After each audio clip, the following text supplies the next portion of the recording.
Look who's here with my coilovers. You can check out the cars. It's cool. It's cool. They're nice, huh? They're nice, huh? Let's tear into it. The box. No worse for wear. Tape coming off on this side.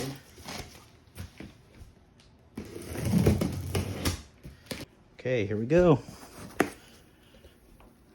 All right, there they are. Shout out to MaxPeedingRods for sending these to me at a 50% discount so that I could open these and check them out for you guys and review them. Okay, first time I've laid eyes on these things.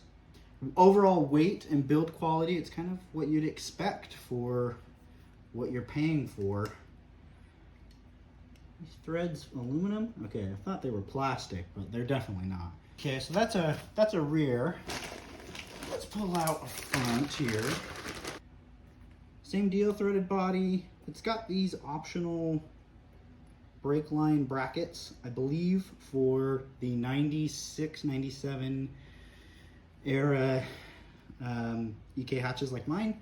You don't have to use this. You can take this off, but you do have to use, there we are, the supplied sleeves for the forks that eventually, yeah, we'll get those on there. Yeah, just like that. And there's the collar adjustment wrenches.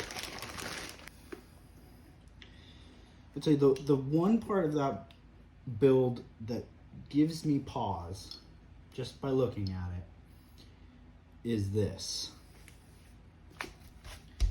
These are just tabs that are welded right here. That to me seems like a fail point.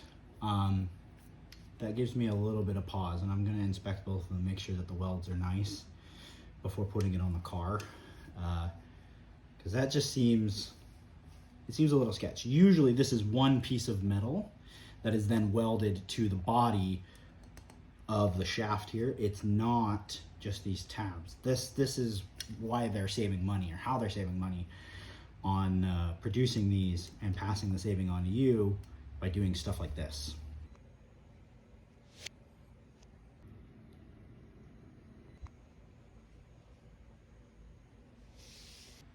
So next is pulling the car into the garage, getting the old struts and springs off, and then slapping these bad boys in the car. All right, tire out. Now it's time for that spring to come out. Okay, one coilover is in, excuse me, onto the other side. We've got both front coilovers on. Now it's time to adjust them and get them to the right height. I haven't filmed a lot of the in-between, but we're 3 of 4 right now.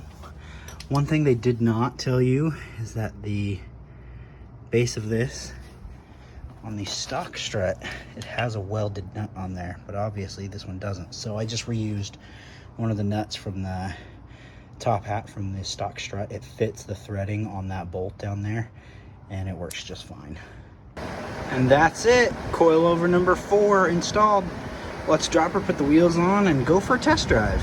Right, coilovers are on, but as you can see, I definitely over-guessed on the adjustment. We are monster trucking it, but she'll settle a little bit, and we'll adjust her back down and get the right ride height. But I wanted to overdo it than underdo it, because tomorrow I've got a long day of door dashing, and I don't want the tires to rub. So we're gonna go tooling around just a little bit. I do have this thing jacked up like a monster truck, so of course I'm not gonna get tire rub. But the fact that it's just, I don't have to worry about it anymore is a really nice relief off of me. I can just drive now. I don't have to worry. I don't have to think about it. I can just put the pedal down, turn in, and go. That was a nice little Honda Civic back there. Newer generation than what I've currently got.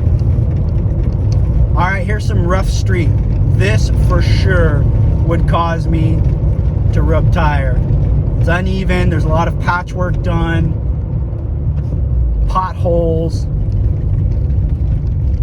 It's rolling over it pretty nicely, guys. I really want to be critical of these. I want to tell you that I don't like them, but I like them. They're making this car so much more enjoyable to drive. Well, I've been out driving her this morning a little bit, and I wanted to give you my thoughts. So my overall impressions of these coilovers, it leans more positive than it does negative, I'll be honest. The ride quality, I've got them set, I believe, the more comfortable, cushy setting than the more sporty, aggressive, and it's fairly comfortable as a daily sort of setup. That's what I was interested in, was getting something that would eliminate the tire rub, would help soften the bumps, but give me more of what I want in terms of performance and compliance. When I turn in, I want the car to turn in. I don't want the body to roll. I want the whole car to just go with me. So would I recommend these coilovers to you, the end user, to buy? Well, no. And yes, it just depends. No, I would not recommend these coilovers if you are going for hardcore straight performance. You want these things to do well under pressure, under stress, and you don't want them to break. Do not buy these. If you, like me, are looking to up your game a little bit on your daily and make them a little bit nicer, and you're not going to thrash on them, you're not going to take them hardcore racing, and you're not going to go touging with them or anything like that, then I think these are a fine, affordable option for you.